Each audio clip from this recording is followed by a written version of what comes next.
최고의 선은 물과 같다. 물은 만물을 기르면서도 자기를 내세우지 않고 오로지 낮은 곳으로만 향한다. 이 물과 마찬가지로 자기를 주장하지 않는 자만이 자유로울 수 있다. 공을 세우면 뒤로 물러서는 것이 하늘의 도리이니 끝까지 올라가면 이제 남은 것은 내려가는 일뿐이다.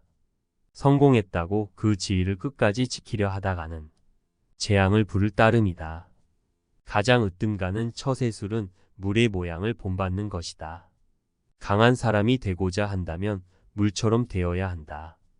장애물이 없으면 물은 흐른다. 둑이 가로막으면 물은 멎는다. 둑이 터지면 또 다시 흐른다. 강하고 큰 것은 아래에 머물고 부드럽고 약한 것은 위에 있게 되는 것이 자연의 법칙이다. 강한 인간이 되고 싶다면 물과 같아야 한다. 네모진 그릇에 담으면 네모가 되고 둥근 그릇에 담으면 둥글게 된다. 그토록 겸양하기 때문에 물은 무엇보다 필요하고 또 무엇보다 강하다. 가장 이상적인 생활 태도는 물과 같은 것이다.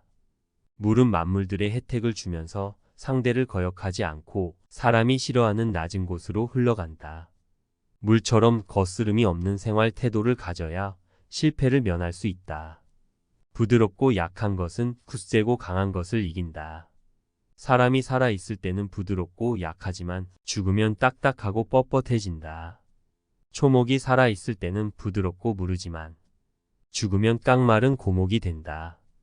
그러므로 굳세고 강한 것은 죽음의 부류에 속하고 부드럽고 약한 것은 생명의 부류에 속한다. 그처럼 군대가 강하면 패하고 나무가 강하면 꺾인다. 강대한 것은 하급에 속하고 부드럽고 약한 것은 상급에 속한다.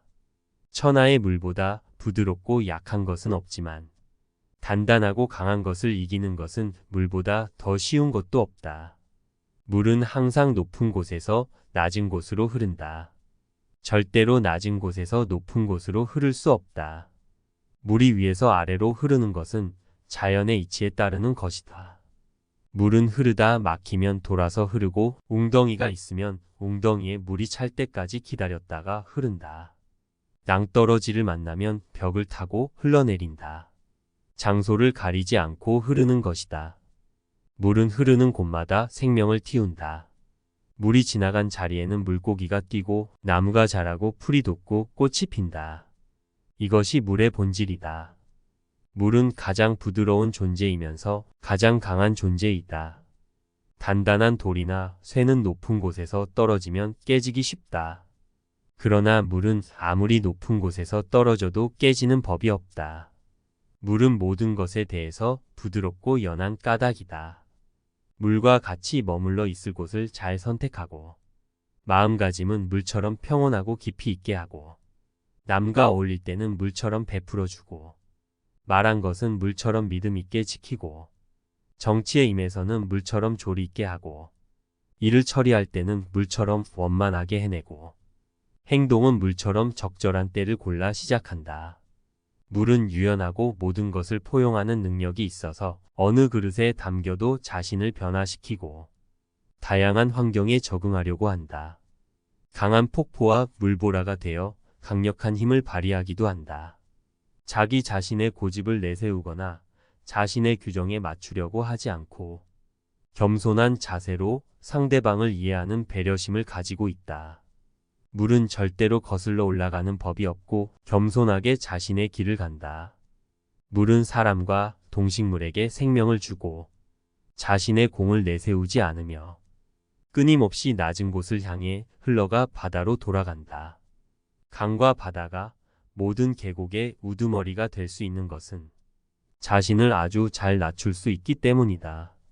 물처럼 부드럽게 남을 이롭게 하면서 서로 다투지 않고 더불어 함께 낮은 곳으로 나아가라. 수유칠덕. 낮은 곳으로 흘려가려는 겸손. 막히면 돌아갈 줄 아는 지혜. 무엇과도 잘 어울리려는 포용력. 어떤 그릇에나 담기려는 융통성. 바위도 능히 뚫는 끈기 있네. 폭포를 두려워하지 않는 용기. 흘러 바다를 향해 흐르는 대의. 하여 가장 아름다운 인생은 물처럼 사는 것이다.